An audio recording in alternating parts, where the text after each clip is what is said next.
just comes. Songs just kind of create themselves, so I don't want to dissect it really. I let it happen.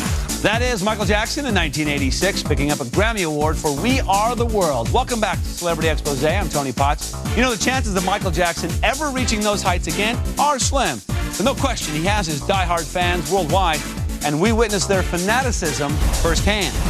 The fans been waiting a long time for Michael Jackson to arrive. He's just gotten to the World Music Awards. What's going on, my man? As always, every step of the way in London, total chaos. I am 2 feet behind Michael right now, caught in this chaos. It is amazing. They have been waiting to just catch a glimpse of him. Fans are going crazy out there. They've been out here a while. What does it mean to you? Oh, I'm very honored, and I love them very much. Security is tight here, but when it comes to Michael, security is essential. Outside of Michael's hotel, the security is supreme. It's a combination of London Bobbies, hotel guards, and Michael's own personal security team. Inside, Team Jackson occupies 2 floors. Go see your fans, Michael. They're loving you. And with that, Michael came face to face with his fans. Security working overtime in here as Michael Jackson signs autographs for the fans. He cannot get to every one of these. Now, if Michael decides to sign every one of these autographs, this show will never start.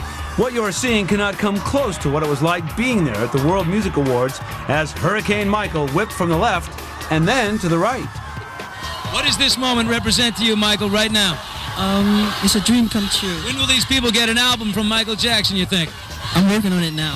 Awesome. And more chaos inside. Once inside the building, security noticed a second red carpet where people were not as restricted, so they made a quick diversion. This is where it gets crazy. For the first time in years, Michael made a rare appearance at the World Music Awards. Just 2 days prior, the King of Pop set up a fan frenzy when he arrived in London. Michael, day one. Fans waited for hours outside his London hotel for a glimpse of the King of Pop, and Michael didn't disappoint as he appeared on his balcony.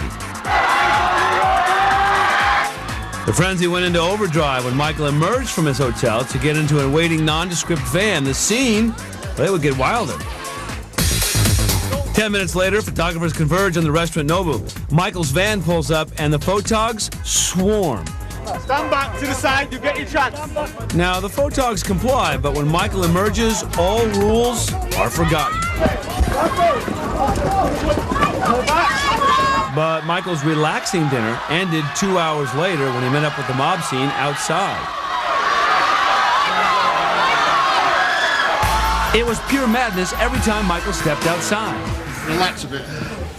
Day 2, a bit less chaotic as Michael arrived at the offices of the Guinness Book of World Records. He checked out the displays, but more importantly, he was there to pick up an award for breaking 7 world records. Thank you for everything. God bless you. He has sold 750 million albums worldwide, won 13 Grammy Awards, and has donated millions to charity. And with all that success, can the rumors of Michael's bankruptcy be true? We are breaking down Michael's fortune. Did it take $750,000 a month to live like Michael Jackson? Records show various expenses ranging from $200,000 for rides at Neverland, where he lived until 2005, $4,000 a night hotel suites, $15,000 for dermatology appointments, $380,000 for insurance, and $75 to maintain a Slurpee machine. Money well spent. In 2003, the King of Pop appeared wealthy, but as Billy Bush found out then, some thought he could turn into the King of Poppers. How strapped is Michael Jackson? Michael Jackson is pretty strapped financially. FoxNews.com's Roger Friedman speculated Florida businessman and loan king Al Malnick came to Jackson's financial rescue back in 2003, possibly helping to post his $3 million bail. They met in Florida when Michael was house hunting, and Al Malnick literally fell in love with Michael Jackson, just thought he was the greatest guy he ever met, and said, "I'm going to do anything I can for you." It's hard to believe that at the height of his career in the 1980s, Jackson was the richest entertainer in the world, with an estimated $750 million net worth. By 2002, according to Forbes, his net worth had fallen to $350 million. Paul McCartney told us he wishes he had Michael's most vital revenue source, half ownership of the Beatles catalog, now valued around $500 million. The thing for me that's really difficult is that I wrote them for nothing. You know, I just sat down with a little piece of paper and a pencil and a guitar and wrote a song. Now the price to get them back is just so high. It's like, you know, corporate city, and it's just very difficult for me. Given Michael's estimated debt of $270 million, Jackson may be forced to sell. In a 2005 statement, his camp said, quote, "There have been numerous reports regarding the sale. These reports are not true."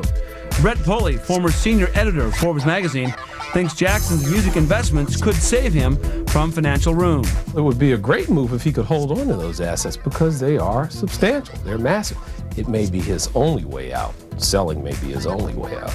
Back in the 80s, Mac and Jack had a budding friendship, but that soon unraveled after a fateful conversation. I gave him advice to get into music publishing when he was asking me for some business advice.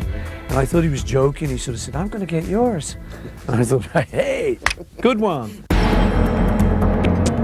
And it turned out not to be a joke, so I just went, okay, Mike. Jackson bought the Beatles catalog in 1985 for $47.5 million. Paul later approached Jackson with a proposition.